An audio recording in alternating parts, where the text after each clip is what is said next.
Good afternoon. My name is Jody Brockington, otherwise known as Friends of Jody, and I'd like to welcome you to the National Urban League's Jobs Network Digital Career Success Series. Today's topic is Rethinking Mentorship. It is only our part one, and it's how to leveraging your access to mentors. How can that happen? We would like to take a moment to just make sure that you guys are plugged in and also tweeting out, posting, or even taking a photo of yourself as you are listening today and posting either on the Urban League Jobs Network on Instagram, on LinkedIn, Twitter, Facebook, or YouTube. We have our own channel, the Urban League Jobs Network YouTube channel, the Urban League Jobs Network on Facebook, and in LinkedIn we are under /National Urban League. So please join us today on one of those lovely social media sites so other people who are unable to join us will see and hear what they're missing. If you hear a great tip today, please share it live at #UrbanLeagueSuccess. You can also, if most of our listeners tend to be Twitter followers and users, so you can find us at the Urban League Jobs Network at UL Jobs Network. You can find one of our panelists today and main speakers, Bert Gervais, at Bert Gervais, Gervais, as you can see on your screen. You can tweet me at Friends of Jody, and also Alfred Edmond Jr. will be joining us from Black Enterprise on the second half of today's discussion about how he has found, used, and become a mentor himself and mentors. So, last reminder is we do have, since this is part one of Rethinking Mentorship, we have a part two that's coming up March 4th at 2:30. We're changing the time because myself and one of our speakers will be traveling to the Black Enterprise Women of Power Summit, and we did not want you to miss out on Patricia Cesar. I don't know if you've seen her show, Our World with Black Enterprise. Joining us will also be Kevin Carr, the CEO and principal at Pro to CEO, and the infamous Dr. Randall Pinkett, who is the chairman and CEO of BCT Partners and the winner of the hit show, as we all had first brought him into our lives through The Apprentice. So Bert Gervais will be joining us, bringing us back in the second part, but really kind of recap what goes on in the first part and really learn from these three experts how they've leveraged their mentorships and being a mentor to be where they are today. So I know that's a mouthful, and today, though, we are part one, and I'd like to introduce to you today's first presenter, and then who will be coming and joining us later.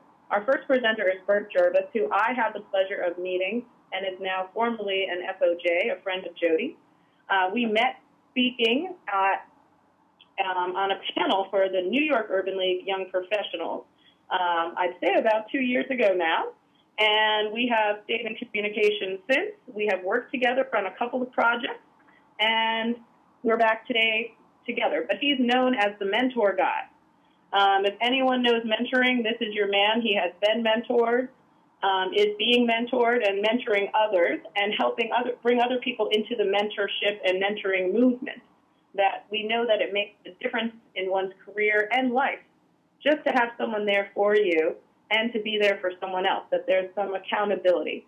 And he's going to share his tips and his experience from his own life, and then those things that he does now to ensure that mentorship continues in our careers and in our lives. He has spoken to over 50,000 people, been in at least 6 countries, and has a best-selling book as well. But I will let him continue on and kick off today's session in a moment, and then we'll be joined by one of his mentors and special guest, Alfred Edmond Jr. from Black Enterprise. He is the Chief Content Officer for Black Enterprise and an author himself. And so as you can see, the two of them kind of mirror each other, slightly different generations and coming from their careers from different angles, but you'll see how that can be to your advantage. So, Bert, it's your show. Thank you so much, Jody, and also want to thank special thank you to everyone who joined us on this call today during lunch, and also thank you to Dawn, Wanda, all the folks at the National Urban League, and of course Alfred Edmond Jr. for joining us. It's so funny because, mentoring is such a two-way street. And, you talked about the generation divide, but I've actually been picking up tips on social media from Alfred because he's been tweeting and posting all over the place, and I thought I was savvy, but I have definitely been schooled these last 2 weeks by Alfred, and it's a good learning experience. So, we're going to make this a little bit different. For some of the folks on the call may have been on our previous mentorship webinar. So this is called Rethinking Mentorship. So there's going to be some old tried and true, but also some modern approaches to mentorship. And really what we're going to talk about is how to find and keep a mentor, navigating some pitfalls, and most importantly, real-life stories and examples. And we have a real-life power mentor on the call. So I want to jump right into it. Most of us know that the benefit to having a mentor, and in terms of the studies, you're 5 times more likely to be promoted. People with mentors in the professional setting tend to have higher salary, growth, and job satisfaction. But I want to get to straight real-life examples of some mentor moments, because I believe we all have these mentor moments where it pays to have a mentor. So I'm going to give a couple scenarios, and I'm going to ask some of the wiser folks on the call to chime in. So here's one mentor moment. So case scenario 1, we've got a gentleman named Oswald, and he emails his mentor and says, I need motivation to step out on faith and climb that ladder of success.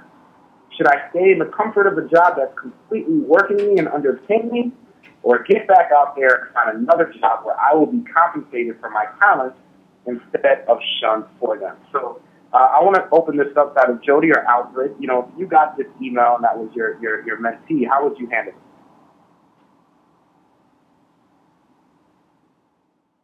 Well,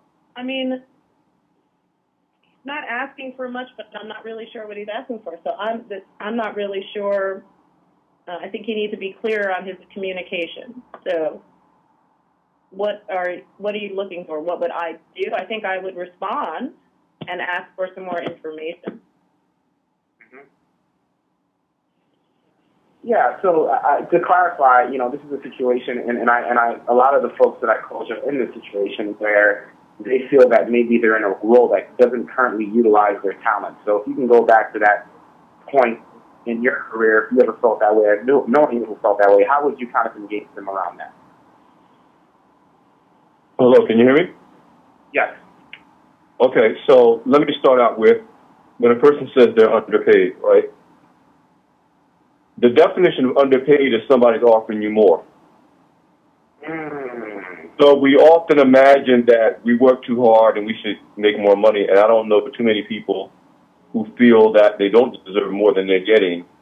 But until the market tells you that you are underpaid, you're not really underpaid. So my first piece of advice would be don't quit your current job or your current pursuit because you think you're underpaid. Test the marketplace, whether that's developing your business on the side and putting it out there because people will really pay for what you're offering, or looking for the kind of job that pays you what you think you deserve. And if you get offers or you get sales, then you prove in your theory that you're underpaid or underutilized. But a lot of people are disgruntled in their current positions because they feel underpaid, but they haven't proven or given the marketplace a chance to prove that they are, in fact, underpaid. And so I'm a big believer if you excel at the job you got, the market will respond with a better opportunity. But if you're constantly grousing about how the job you have is beneath you, you'll keep the job that's beneath you. And I was going to add that last piece, Alfred, of, often people take jobs that are beneath them instead of waiting for something bigger, either one, because they need the money at that point. So if you can sometimes also wait a little longer for that right opportunity, because then it does become a complaint game, which is not good, where you're complaining about what you're making and why so-and-so this, instead of really excelling at your job, where what Alfred said will naturally happen, where you will get paid more because your talent will show and your skills will, advance that company or your own business. This is why, and Jody makes an excellent point about your ability to wait for the right opportunity. One of the, obviously, I'm known for a lot of things, and one of them is personal finance advice, both through Black Enterprise, and I do money matters for American Urban Radio Networks. But this is one of the most important reasons why you should have a 6 to 9 month emergency fund put aside. 6 to 9 months worth of living expenses put aside. That I call FU money. You can let that word F mean whatever you want. I'll say forget you money. And that kind of money buys you the time, so you're not taking jobs out of desperation, but you do have a little bit of a cushion to say, I can make it for a little while. It might be a little bit, I might have to cut back on some expenses, but I can afford to take a little time to look for an opportunity that makes sense for me, as opposed to taking a job just because I got to make rent and I don't want to get kicked out of my apartment. So personal finance is also a big part of career management, because the better you manage your finances, the less desperate you happen to be, and the more you can take some chances with regard to your career. And as Jody says, seek out opportunities you really want, as opposed to just taking what you have to take to make ends meet. Those are great points. And you know, what I love about this panel, and Alfred, I'm so happy you're joining. I'm going to tell a little bit more about our story as we go into the presentation. But as you can see by this mentor moment, it really benefits to have these different perspectives. And I love the fact that you guys, these aren't prepared questions, they're live case studies, and you're handling them so elegantly. So I'm going to throw one more at you before I tell the audience how to find their own mentor. So this is actually a real life case study. So you get an email from Trinity that says, "Dear mentor, I just got asked by the CEO of my company to present for an impromptu board meeting for the community outreach program that our corporation has launched. The board meeting is at 6:30 p.m. I was scheduled to speak, and so the CEO asked me at 2 o'clock, and I said yes, kind of excitedly. But I looked at my calendar, and I was scheduled to speak on a panel from my alma mater at 7 p.m. tonight. The event is 33 minutes away by cab, 45 minutes away by train. How should I handle this matter, and how should I be thinking about this?" So the two commitments are 45 minutes away? Yeah, so one starts at 6:30, the other starts at 7. One is presenting at the board meeting, and the other is presenting as a panelist for the alma mater. One is a previous commitment, one is an impromptu request. But you responded to the impromptu request without thinking about it. Correct. Yeah, it was kind of a quick moment, and 5 minutes later, I sent you this. You get excited because you're new, you're wet under the ears, and the CEO's kind of giving you a little bit of shine, some props, and you want to get in the ring, so to say. And I assume the CEO's commitment comes first. Is there earlier commitment? The CEO is 6:30. Yeah. Yes. But the likelihood of being at both on time, a little bit challenging. So, what are you guys thinking? Jody may have a different answer from me, but I'll say it. I'm not missing the CEO's invitation to speak before the board. Amen. Okay. So I'm calling my alma mater or my alumni group and saying, you know what, I did commit to doing this, but I have a request from my CEO. Can't turn it down. I can either beg off of speaking on your panel this evening, or I can arrive 15 to 20 minutes late. I'm still willing to do it, but I may not be able to get there at the beginning. And I'd handle it that way. Chances are you could do both. You'll just be late for the second one, and if they know you're going to be late, they'll adjust. Right. Okay. And I would actually take it one step further. So Alfred and I are on the same page, but I would actually bow out completely from my alma mater thing, explaining that this is a work, and since I am a panelist, I'm not the only one. Right. And you never know how work stuff is going to play out, and you're trying to impress your job because this might be around the time for reviews, and this is, yes, your way to make your mark at your job. The alumni know you, and you can offer to do another speaking engagement at another time, and they probably relied on you in the past for other things. So to bow out of that where it's a panel, one, allows some of those other panelists more time to shine. Yep. So you're giving them, or you can also quickly call someone else you know who's going and say, well, Bob could replace me, or Jody could replace me. I've already spoken to them, and we have similar views on whatever the topic was for the alma mater. So I wouldn't even try to do both. I think often, yes, the person said yes too quickly without thinking about everything. But I think that the alma mater, your alumni group, would be understanding, and I would bow out of that, and just say thanks, and I, promise to commit to another date, and here's 3 people who are going to plan to be there already and are willing to be on the panel. So I would not just call and cancel. I would cancel with a resource. Right. Well, this is a great case study because I disagree, and this is a great lesson in mentoring, because mentoring is about reaching out to folks who have wider experience. And you brought up some things that I didn't think about, but this is a real case study that happened to me, and I ended up taking a different route after listening to very similar advice. And this was my rationale, and I explained it to my mentors, and they were on board with my rationale. So here's how I looked at it. You were looking at a previous versus an impromptu request. And just in terms of my character, I hold the previous request. I know there can be some exceptions, but I hold the previous commitment higher. So that was round 1. The round 2 was board visibility versus networking panel visibility. And board opportunities are a lot more rare than networking panel opportunities. And so the board visibility, to your point, Alfred, that was the round that went. So now we're tied, right? Here's how I made the decision, Alfred and Jody. I asked myself, what can I do excellently? Now, the networking panel I had prepared for, I had known about that 2 weeks in advance. This was an impromptu board request, and I just started at the organization, and it was in 4 hours. So not to mention the work that I had to do, there's no way that I could have performed that excellently. So when I looked at it, to Jody's point, I realized I could only do one excellently, and the one that I could do excellently was not the board meeting. And the way that it played out is really interesting. So I went to the CEO's office and said, hey, I have to be candid with you. When you asked me, I was really excited. I'm a team player. I was going to come through. But I had a previous commitment, one, and, I want to, let you know that I'm someone that honors previous commitment. And secondly, just because of the time, if you put me in any situation, I want to make sure you shine. I'm not sure 4 hours before, for an impromptu board request, I can do this excellently and make you shine.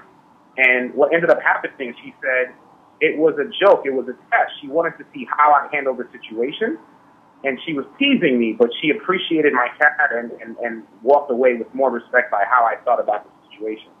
So this was a great case study, and I think that the folks listening should walk away, I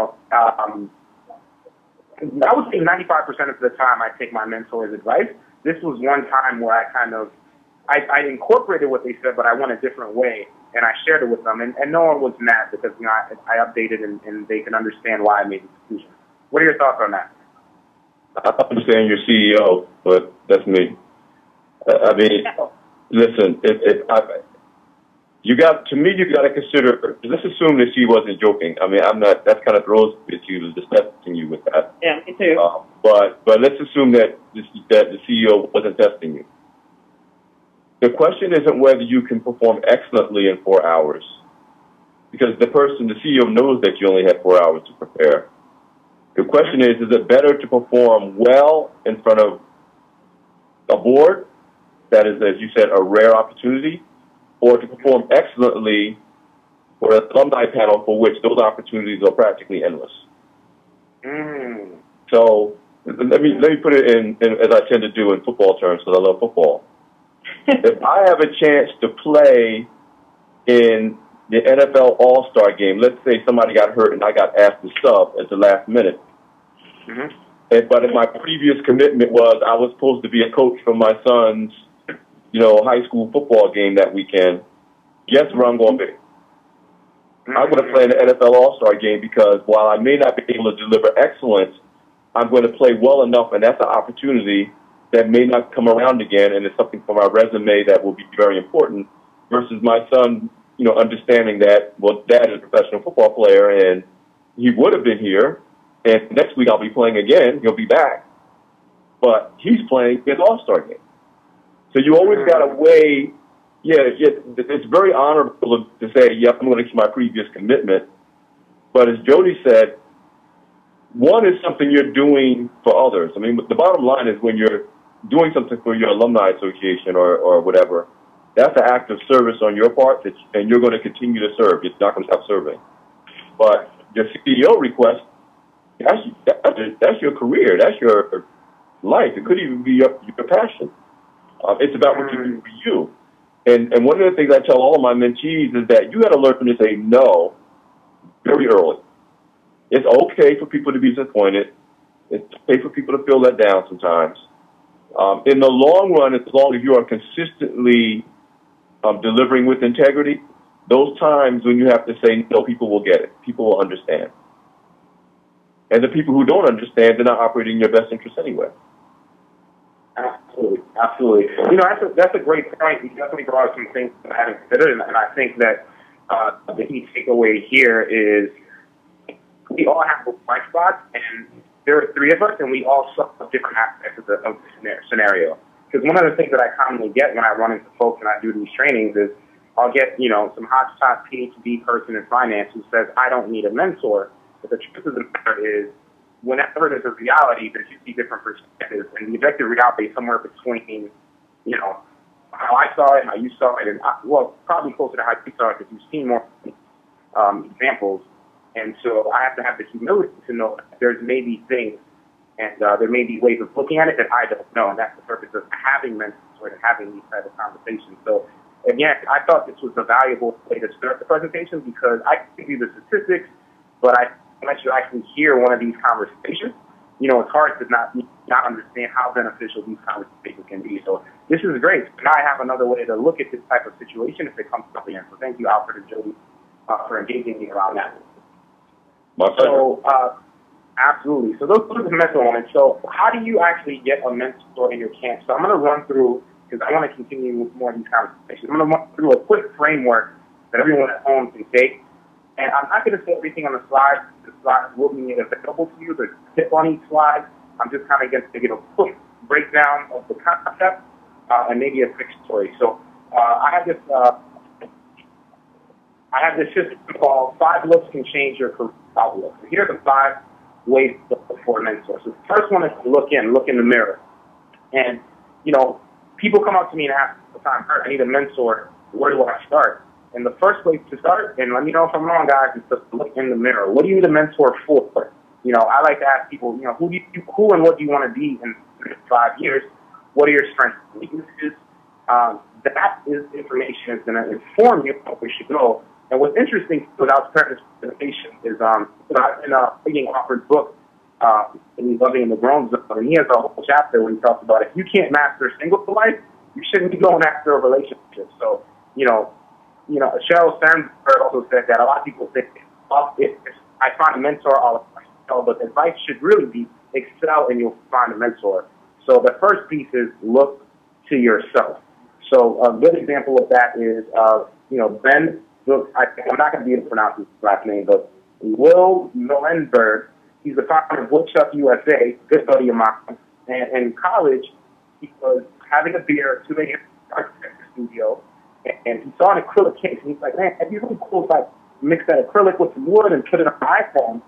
So he created Woodchuck USA, which makes wood cases for iPhones, iPads, and he had this dilemma because people were saying it'd be a great business, he should go out on his own. He got a couple bookstores to buy it, and he was looking at himself, and he's like, well, I can start this new business and take this risk, or I can make a safe choice, and I have a scholarship to go to grad school for architecture. So he had to really look at himself and figure out what he wanted to do or what his dilemma was. And by figuring out where he was and what problem he needed to solve, he was able to then, the next step, which is look up. Look up means who do you already see at your design destination. So in Ben's case, he went to the architecture community, architecture networking groups. He got his professors to make some warm introductions. He just got a bunch of 15-minute coffee meetings. Hey, here's my design, here's what I'm thinking.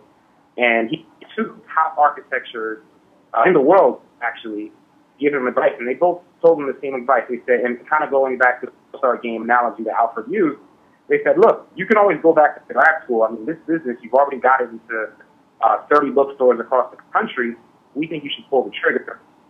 And, much like the All-Star game analogy, he said, all right, I'm going to sub in and be a sub-star. And today, Woodchuck USA is an 1,800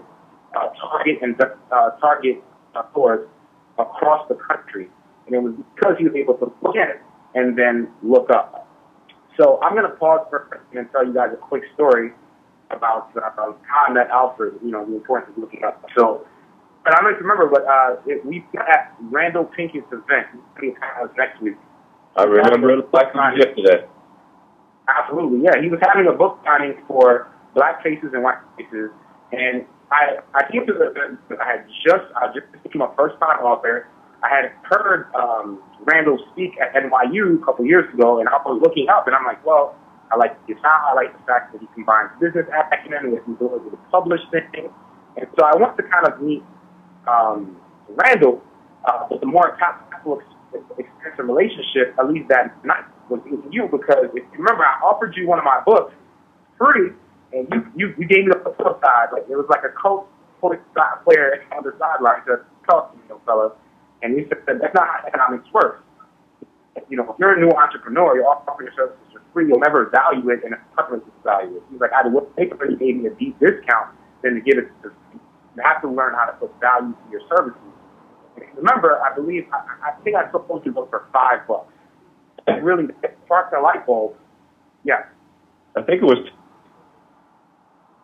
Was it $10? I could be wrong.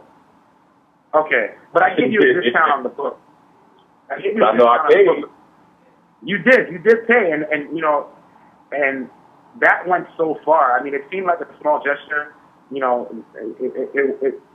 It wasn't a lot of money, but the gesture and the act meant so much to me because it changed how I viewed myself. Because before I was swept behind the ears, entrepreneur, first-time author, and you made me start taking myself seriously. And, one of the things about mentors is sometimes, you need someone to believe in you until you're ready to believe in yourself, or to carry your dreams and be strong enough to carry your own dreams. And not only did you do that, you also read the book. You said, hey, I think you need another editor because the editor I used was kind of someone out of college. The premise, I had it re-edited. I followed your advice. And lo and behold, the book became an Amazon bestseller. And again, all that comes up with me just looking up, seeing who's around me, seeing someone who models success, and also being receptive. So there's a tip here at the bottom of the slide. The one thing I'll say is every mentor is thinking, why me and how much effort will it take? So, one thing to be sure when you're looking up is make it easy for your mentor to understand why their experience is relevant and how much effort will it take. Have you had experience with that? Alfred, people coming to you, but not making it clear why they're coming to you specifically for advice, or just trying to book all your stuff. Have you experienced that? Actually, I tweeted right at the top chat right before I came on the webinar. I asked the question, you say you want a mentor, but are you trying to be a protege or are you trying to be a groupie? And a lot of people who say they want mentors are acting like groupies. What's a groupie? A groupie wants proximity. They want association. They want souvenirs. They want to be able to name drop the person they're grouping for, their mentor, the so-called mentor. Versus a protege is seeking knowledge. They're sharing. They're often studying or learning about their mentor before they even ever met their mentor. The people are already mentors in their minds before they actually meet the person. The real protege is interested in a mentor for who they are and their experiences, versus the groupie who is interested in what the mentor has, what they can do, what kind of hookups they can provide, what kind of access they can provide. And it's very important that people who are seeking mentors understand that mentors know who you are. When depending on how you come to them, they can tell whether you're really looking to be a groupie or whether you're looking to be a protege. I'll give you an example. Proteges follow me on Twitter, but they don't click on none of my links. My mentees actually want to know what I'm sharing, so they click on the links to read the articles. And I can tell because they'll say to me, oh, that was a great article you shared, Alfred. I'm sharing it with my network. For you, there are plenty of people that will tell you that they are impressed with you because you have a book. But then there's an even smaller group that has bought your book and an even smaller group that actually read your book. That small group that thought and read the book are your real mentees. The others are, they may wish you well, and they may like you, and they may love being able to say, Bert's my friend, or Bert's my mentor, but they're really groupies. They're not proteges. Very interesting point. And you know what, I'm glad you said that, because that leads us to our next step, which is look out for opportunities to give back to your mentors. This is where they're likely to be. Giving back and looking out for ways to give back, you know, it's all about two-way relationship. It can be as simple as offering feedback on their blog or sharing interesting articles. You know, going back to the thing that you just mentioned, Alfred, you wrote a really good article on mentoring, and I tweeted it to my following a couple different times, highlighting pieces that resonated with me. So not even like, okay, you wrote an article and I want to impress you, but it resonated with me, and I thought it would resonate with my audience. And I would say, you know, I really like, and I didn't share this with you, but I actually quoted that article in my most recent Forbes article, and it's actually our last point, which is the cycle of mentoring isn't complete until you give back and mentor others. So that's something that resonated with me, because when we first met, you mentioned that you went to an event and you asked people how many people in the room would like mentors. About 75% of the hands raised. Then you said how many people who had their hand raised are actively getting back and mentoring others now. It was about 25% of the hands raised. And one of the things about successful people, and correct me if I'm wrong, they like legacy. So if you're mentoring someone that you know is going to go out pay it forward, that's more attractive. Am I on target with that, or? You're absolutely on target. When I decide to consciously mentor someone, I always, they don't always necessarily follow through, and I'm not like a policeman trying to, you know, be an enforcer about it. But I always ask, who are you mentoring? Because the reason why there's a shortage of mentors is too many of us are looking for mentors that are mentoring. You know, everybody wants to be mentored. Nobody feels like they have time or inclination to mentor other people, and then they wonder why there's not enough of us out here. And here's the other reason you got to think of mentorship as a long-term thing. If you're doing it right as a protege, eventually not only will it be a two-way street, you'll just be part of that person's network. So the goal is to go from just being a protege to being a valued member of that person's network, where the terms mentor, mentee are almost irrelevant. So, I mean, Jody and I have known each other for a minute. When I first met Jody, she just asked me to do a presentation at a conference that she had put together in Las Vegas. And since then, we've crossed paths in so many different ways, ranging from our common commitment to fitness and living the fitness lifestyle to common passions for entrepreneurship and startup life and financial literacy. Now, it's not mentor-mentee. It's just me and Jody are cool with each other, and we're part of each other's network. And when I need something done, I think of her. When she needs something, she thinks of me. And things like age and experience and gender fade away, because now it's about the relationship that goes into being part of a vibrant network. So that's one of the reasons I insist. I'm like, you should be mentoring other people because you're strengthening my network. Randall Pinkett, I first got introduced to him when he was a junior at Rutgers, junior in undergrad, because I'm a Rutgers alum. We share that in common. That's how we get to know each other. And so when I showed up at his book signing, you know, it wasn't like I'm a mentee trying to support one of my proteges. I'm like, no, that's my dude. He's doing great things. That was shortly, you know, not long after he had won The Apprentice. And now it's not me being the successful Black enterprise executive mentoring some student. Man, this dude is kicking butt and taking names. It's good to have him in my network. He can help me as much as I can help him. So we have to be less short-sighted about the mentoring-mentee relationship and more looking at it as another form of building and expanding your network. But you can't build a network you don't contribute to. Right. And that's one of the aspects in how to rethink mentorships and rethink mentoring that has that long game. And so, you know, the tip is there with a couple of places that you can look for mentors. And I'm coming out with an article soon on Forbes on some places you can find mentors, and specifically why 15-minute mentoring is the future. But I want to get to the next piece, which is look serious. And I like to say this, don't be an asshole. What is an asshole? An asshole is someone who asks for advice for the validation of being associated with someone successful but never follows through, which is what we've been talking about. You know, kind of you mentioned it, you know, the difference between a groupie and a protege. And one of the things that, I think makes a difference is following up and leaving every meeting with what I call AIR, an action, an insight, a recommendation of a person to meet, or a book or resource to pick up. One example would be, last time we spoke, you mentioned that you recently published the book, Loving in the Grown Zone. I picked it up on Amazon. Genuinely, by the way, it's a topic I'm interested in.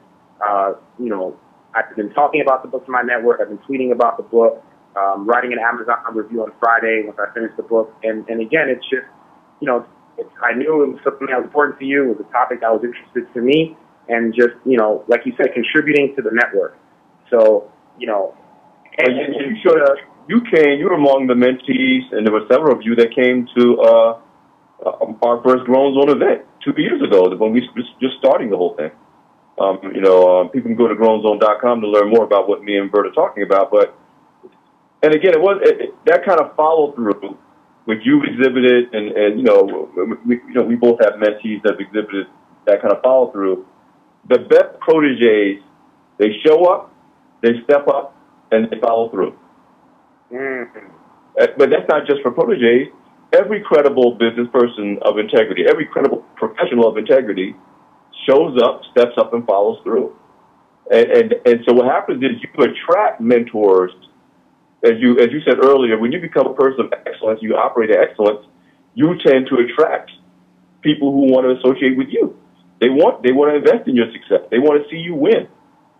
And so the fact that I don't know, you were reading the book and planning to do a review and all that, and I appreciate that. Obviously, Loving in the Grown Zone, our new book, is very important to me. But the fact is, you didn't have to tell me you were doing it. You were just doing it because that's the kind of relationship that we have. Right. So moving on, the last step, because I said 5 looks can change your outlook, is once you've looked in, once you've looked up, once you've looked out, and once you've made sure that you look serious, you want to make sure you look back. And this is a quote from one of the articles: the mentoring cycle is not complete until you look back and mentor someone else. And we talked about why that's important, because there's the idea of paying forward. But, as a community, when it comes to mentoring and having that be a cycle, I interviewed a lot of people at really successful firms. And what was interesting is I interviewed this one guy. He was a professional of color. He was saying that most of his mentors in his firm, and I wrote an article about this, why to look beyond race and gender when looking for mentors in Forbes. What was interesting was this one guy, he worked at a firm that Hillary Clinton used to work for, and he said all his mentors were Jewish because the older professional of color said, well, this person's coming from a different era. They've had it easier. I had to fight so much harder, so I don't want to help out the next person. And so hopefully that's not a trait that's passed down, and this person's realized that it's important to pay it forward and give back and have that cycle of mentoring, because, it just makes the impact so much more exponential. And, case in point, Alfred has definitely shared a lot of jewels and wisdom on me. And not only do I have, 3 to 4 mentees that I can consistently communicate with, I also manage a mentor program called Children of Promise, Project Dream. It's a mentor program for the children of incarcerated parents. And so a lot of the wisdom that Alfred is sharing with me on a daily basis, on the program that I manage, I'm making sure that they get those character building traits, so it goes even further. So it's really important to look back. So before we go into the Q&A, I'm going to give everyone just a very use it at your desk today piece of advice before you find a mentor. And this is something that we talked about in previous seminars. It's called the GAP method. And what the GAP method stands for is Give, Ask, Project. So for those who are listening and say, wow, I really appreciate Bert, Alfred, and Jody's relationship. I want to find my own mentor. What are the next steps? So define your gap. So I'll give you an example. There's a young lady, let's call her Heather, who is an HR professional, and I had a conversation with her the other day, and she said, I don't need a mentor. I'm a mom, so I'm mentoring my child, and I mentor a couple of my sorority sisters from Spelman. People usually look to me for advice. And I spoke to her, and I said, okay, that's really interesting. Tell me about, what's next for you in your career. She's 5 years in her career. She's an HR generalist, Alfred, and she's contemplating, do I go to law school? Is it worth the $300,000 price tag? Can I go to law school and still maintain, my career and be a mom? And also, how's the industry going? Is the industry on the upswing? What are the job prospects? And I said, no. It sounds to me like you could benefit from a mentor because there's probably someone, who's in employment law, who's a mom, who's been through these experiences, who you can have a very productive conversation with. And from there, we kind of sat there and figured out, okay, great, what's the plan? So the plan is to have a clear give. What can she give back? Maybe that employment lawyer is running for office. Maybe she can attend an event, or she has a nonprofit she cares about, and she can support that way. Have a specific ask. So one of the things I always tell people, ask for the meeting, not the mentor. When you meet someone for the first time, there's just not enough information to say, hey, this is going to be a productive mentorship. It's like the same way you wouldn't meet someone and say, do you want to be my wife or my BFF after one meeting? People would feel like that's awkward. You would have a specific ask. Most people won't turn you away from a 15-minute meeting. In fact, Alfred, I don't know if you know Carla Harris from Morgan Stanley. I went to a diversity event with her, and she says when she meets people, she gives out, she says, she sets out a time in the morning, I think between 5 and 5:30, because she drives, for mentor meetings, and she always gives out her email and phone number to anyone who asks, and very few people follow up. That's a specific ask. She's driving from 5 to 5:30. She's happy to answer your questions. If you can really think about what are some impactful questions, she'll honor that if your ask is specific. And the last piece is a well-defined project. Harvard Business Review came out with a very powerful article talking about project-based mentoring is really part of the future, because if you can find a project that has a beginning, middle, and end that can entice your mentor and say, hey, I want to get this book done in 30 days, or hey, I want to, transition my career, upgrade, or make myself more marketable as a professional for my next stage in the next 3 months. A mentor who's experienced that or cares about that will gladly support you in that project. Maybe they can't support you for the whole year, but they'll see it through for the project. So that is the GAP method. I have a worksheet around that. So my email will be available. Anyone who wants that information or to connect with me and Alfred, we can get you all these materials. So it is about to be 1:15. We're going to open it up for Q&A. Bert, yes. Yeah, I do want to. First of all, I know Carla Harris very well. In fact, she'll be speaking at the Women of Power Summit that Jody mentioned earlier for the opening night. She's a powerful woman and a powerful example. But I want to pick up on something you said about and this kind of goes back to what I said about people showing up. At every speaking event I do at high schools and colleges, and I do probably 7 to 10 a year. Mm-hmm. And every time I've done that since, maybe for the last 25 years, I've always provided my phone number and my email address and an open invitation to meet with any student that says, I'd like to meet with you, Mr. Edmond, to talk with you and to get to learn more from you. And my colleagues would always say, guys, man, you're crazy. How are you going to find time to do that? You talk to, hundreds of students, at a pop, and thousands of students a year. And the truth is, and this has held up for 25 years, if 1 out of 100 people follow up and actually call me and make an appointment and come see me, it's a lot. Wow. But 90% of that 1 of 100 that does it, I still mentor today. Because my thing is, and I say this, mentorship is earned, not owed. Mm-hmm. The person that's going to take the time, and I can remember one Latina lady who had never been on the train to New York City before. Mm. And one of her friends was supposed to get with her on the train and get on the path, and then her friend bailed at the last minute. That girl found her way into Manhattan, called me from a phone booth. I don't know where I am, but I'm trying to get to you. She overcame her fears, because she was like, this person has told me that he will give me an audience. And I think she was 17 years old at the time. She's actually now a very successful program manager down in Trenton, New Jersey, a mother with children. But she overcame her fears so she could spend an hour with me over lunch because it was an open invitation. And so many people talk themselves out of mentorship because they don't follow up. They don't step up, they don't follow up, and they don't follow through.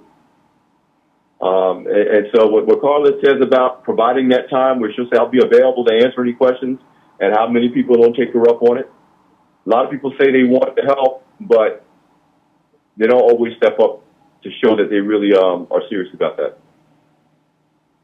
Well, that's a great segue to our very first question that came from our audience today and some stuff that's coming on some of the social media. It's how do you make yourself available to mentor if there's no, like if you're not doing it through a program at your job? Where do you find these opportunities? Quite a few people wanted to know. And that's the question, opportunities to be a mentor? Correct. Like, how do you make yourself available? Like, people come to you, Alfred, people come to me all the time, but that doesn't happen in everyone's world. So if there's not a formalized program, how do you make yourself available? Well, people didn't come to me. I've been serious about mentoring since I was 23 years old. Wow. When I graduated from college and realized after I got out how much a disadvantage I was, that my fellow, and I'll say this, white undergrads had all kinds of alumni coming back to give them guidance and interviews and job opportunities and internships. And I was left to figure it out on my own as a black student at Rutgers University. That I was, there was nobody coming back trying to give me a clue. So I made a vow when I got out of college that I was going to give people a clue. So let me say first, I have exactly one mentee that I got through a formal program. Mm-hmm. Exactly one. Every other mentee I have, I just offered, when I got in front of audiences of people who were learning from me, I offered to be a resource to them, and they stepped up. When I was a recent graduate, I would go back every semester, at least once a semester, back to campus. Originally, there was a selfish motive. There were young ladies in particular who hadn't graduated yet, but we liked each other. So I was out. I would still come home, or they would come to New York City where I was living to hang out and party. So it was a social element to it. But then I started going to speak as a recent graduate at my alma mater to help these new undergrads negotiate the process of getting through school, and then negotiate the process of getting their first job and networking. So I don't care if you're an 8th grader. There's somebody in 5th grade that looks to you like you're Oprah Winfrey. So when people tell me they don't know how to find mentorship opportunities, all you got to do is look for the person that was you when you were lost. And don't wait for them to ask. Offer. Can I chime in on that? Sure. So a couple different resources to know about. So mentoring.org, if you go through their website, there's a resources page where you can type in your zip code, and I can include this in the slide we send out. And you can type in your zip code, and it will tell you mentoring programs near you. So, for example, if you type in Brooklyn, my program, Children of Promise Project Dreambook Club, Esquire magazine just launched a mentor project where they got a lot of celebrities to kind of talk about their mentor experience. But part of that is on Esquire's website. If you Google Esquire Mentoring, they have a link where, again, same deal. You can type in your zip code, and there's mentor opportunities. Within your company, most companies have an affinity network. So, for example, Unilever has the Hispanic Leaders kind of council. I don't know if that's the exact name of it, but, that group of leaders. Also, alumni groups. My alma mater has an alumni group, and a lot of alumni organizations call me and say, how do we set up a mentor program? So a lot of alumni organizations either offer it or they're trying to offer it. So if you call your alma mater and say, does anyone from our school need mentoring?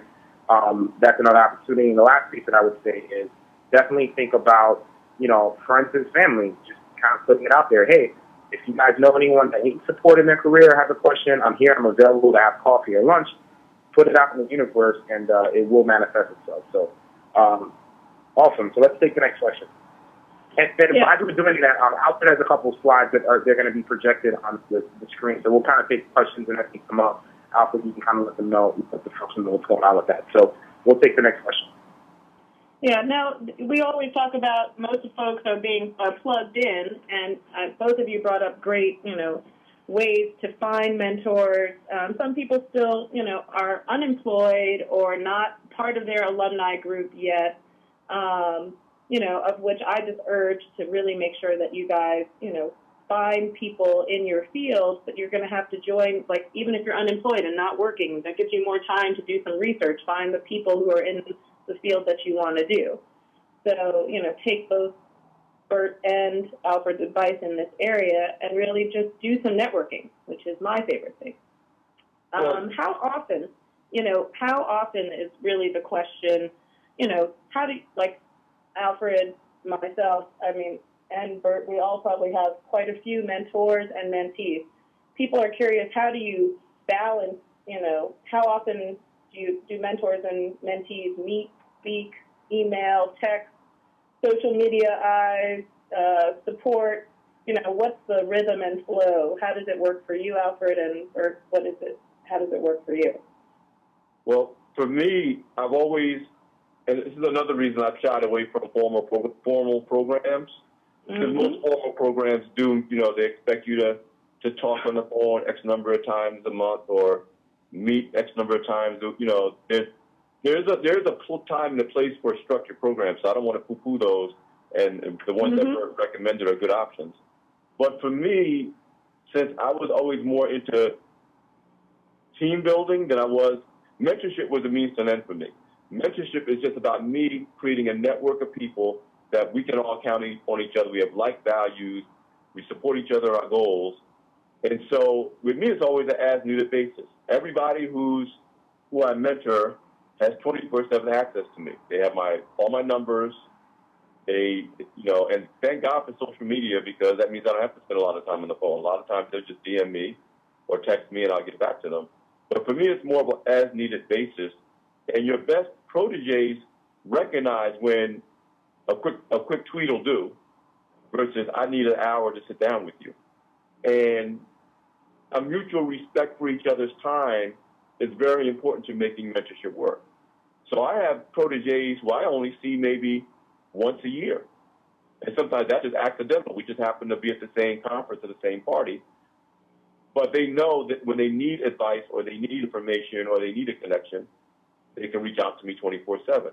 Then there are others who I may talk to. Well, I'll give you a great example. The person that's on the screen right now is Gwen Jameer, who is the reigning elevator pitch contest winner from the Black Enterprise Entrepreneur Summit, which registration is open for now. It's our large entrepreneurs conference being held in Atlanta, May 13th through 16th this year. Part of that conference is an elevator pitch competition, not unlike what we do at the National Urban League Convention and Black MBAs and other events. And she's the reigning winner, and she won the $10,000 prize, as you can see with the big giant check with her and our CEO, Butch Graves. But one of the other things she got is she got 6 hours of mentoring from me to help her with growing her business. Now, she long ago exhausted her 6 hours of formal sessions. She was so good at the follow-through and the follow-up and the managing of time and being respectful of my time that I'm still mentoring her because I told her I'm going to take credit for all the success she has. I'm going to take credit for it. And I'm only half joking about that, by the way. Mentors like to see their mentees win. So it's a long way to answer, Jody, the question, which is basically I'm available on an as-needed basis, and smart proteges know not to abuse that. They know I got a job. They know I got a woman. They know I got businesses. They know I got things to do. I got kids. I got a life. I got my gym time. So don't just call me just because you can. Now, groupies who just want to be able to say, I can call Jody, will call you just because they can. Because they just get a kick out of being, I know Bert, and I know Jody, and I know Alfred. Your real proteges call you when they need you. And also, your real proteges don't also call you to offer you things. Mm-hmm. Like most of my mentees know I love chocolate. So, I don't want to make it seem like one is a favorite over the other, but Mia Hall, who's one of my mentees, is always sending me stuff. I love that because that means she's not thinking of this as a get relationship. She's like, I value you, you value me, and it's a beautiful, beautiful thing. But it's on an as-needed basis. Wow. And as a result, I can handle 15 proteges because they're not all asking for an hour-long meeting every month. Right. One piece that I would add to that is one thing I started experimenting with is once a month I take a group of people out to dinner. I found a restaurant that gives me a discount. I just get all appetizers for everyone. And in January, I had a dinner, and I invited maybe 3 or 4 of my mentees, because I saw one of my mentors do this when he had a barbecue. And so it's an ability to get face time. These curated dinners, you're starting to see, networking circles become really popular. So that's something that I found to be effective. Well, I do something similar to that at Black Enterprise events, and even some non-Black Enterprise events that I do with my partner, Zara Green. And you see on the screen our new book, Loving in the Grow Zone. Go get it. Loving in the Grow Zone. Amazon. Buy it. It's a book. I'm reading it now. New York Times bestseller list in March, so go get it. But one of the things that I do, I like to bring my proteges together, not really around me, but they usually can really be helpful to each other. And it's about building a powerful network. So at this past Entrepreneurs Conference, like 8 or 9 of my proteges were all there for different reasons, but they're from different parts of the country. It was a great opportunity to say, oh, Gwen, you need to meet Adele. Adele, you need to meet Ronald. Ronald, you need to meet, here's what they do. And what happens is this wonderful thing happens when they end up helping each other grow and develop their businesses. It is nothing like knowing that you got somebody that has your back in every city in the country. And no matter where you go, somebody in that place that you're going has your back. And you know you're doing a good job of mentoring when you create a network of people all over the country of all ages, races. To Bert's point, it doesn't have to be a black person. It doesn't have to be another woman like you are. And many of my mentors are former proteges who now mentor me on stuff that I don't know. So that's my main reason for bringing my mentees together, because it's all about creating a powerful network. Black Enterprise founder Earl Graves Sr. has this thing that I repeat all the time. The business is about relationships, and the people with the best relationships wins. That's who wins in every endeavor: sports, business, fashion, church. You name the endeavor, the people with the best, most resilient network of relationships always comes out on top. So I'm not Mr. Altruistic. I have a selfish motive with identifying very talented people and helping them succeed, because I want the strongest network I can get. And mentorship is a great way to build a strong network of people. No, so that's where I've come in, where I feel like networking and mentoring come hand in hand, and may the best networkers and mentors and mentoring folks really are the ones that end up being the winners. And I think the two of you show how a really good mentoring relationship can blossom, that you're both on the line today, and I'm honored to know you both. And all the 5 steps that you gave us for today as part 1, as we start thinking about part 2, when we have a panel, of which, I think you guys should all think about putting together a mentor tree, kind of like you have a family tree, and figure out, how you know people is very important. And I think today, both Alfred and Bert gave us great ways to rethink how mentorship works. Where are you in that pendulum? Are you getting enough help that you need? Are you getting, have you been a protege, or have you been the groupie? Are you just trying to get, or are you trying to give? Sometimes, too, are you giving too much? Yes. Often we'll end up in a role where we're just giving and not receiving, and eventually that's just like any relationship, bad. So really think about your connections and your network, and think about how you can apply some of the tips you learned today. We will make those available to you. But how you can apply them to your own life, and then come back with us on March 4th, where I will be interviewing live Patricia Azar from Women of Power, since I'm teaching the fitness there, not doing any networking except for my own or mentoring there. So 6 a.m., if anyone's on the line and going, I'd love to see you at my Power Spell class. But take some time to really use the tips that Bert has given you and incorporate them into your own life if you're not doing them already, or even if you're doing them, do them better. We can all be better at these things. So part 2 is March 4th at 2:30, not our usual time. Rethinking Mentorship is part 2, Connections that Power Your Career. All 3 of our panelists have been great at leveraging the connections that they had in a employee kind of role to move their lives into entrepreneurship, other ventures, and into their own businesses. But they've never seared and severed ties with the relationships that they've had before with workplaces they have worked. So take an example. Please look at their bios on your own before you join us on March 4th. They are all great. Bert will be back with us. Hopefully, Alfred will at least dial in. I'm going to try because 2 out of the 3 people in this group are in my network. So that's crazy. Yeah.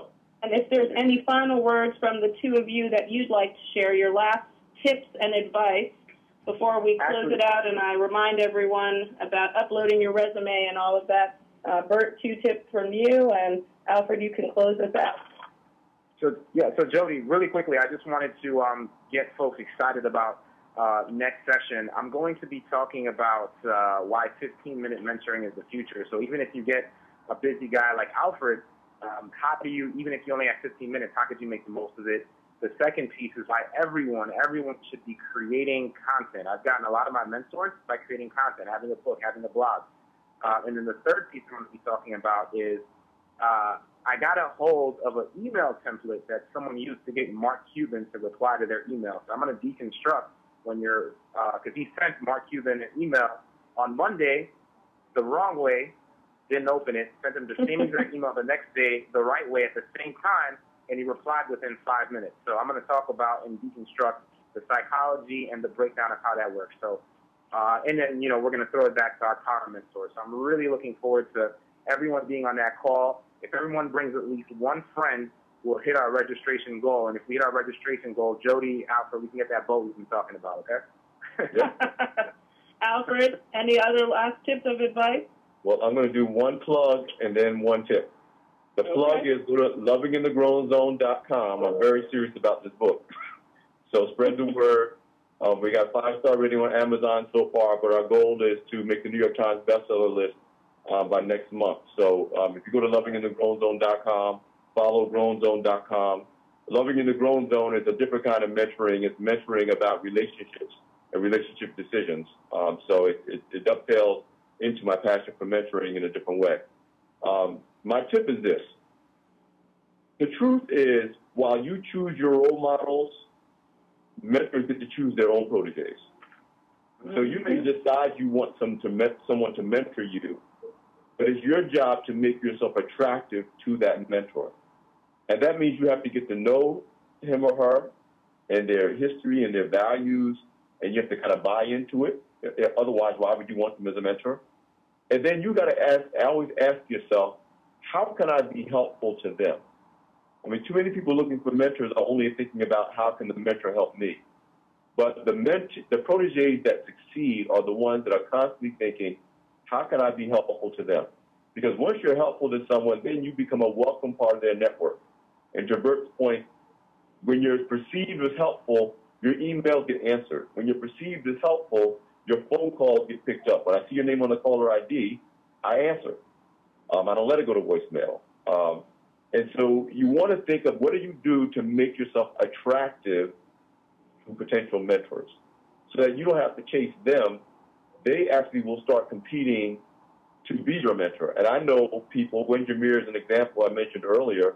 I've since found she has tons of mentors because people like the way she operates, and we're practically competing to be able to say, yeah, that's one of mine.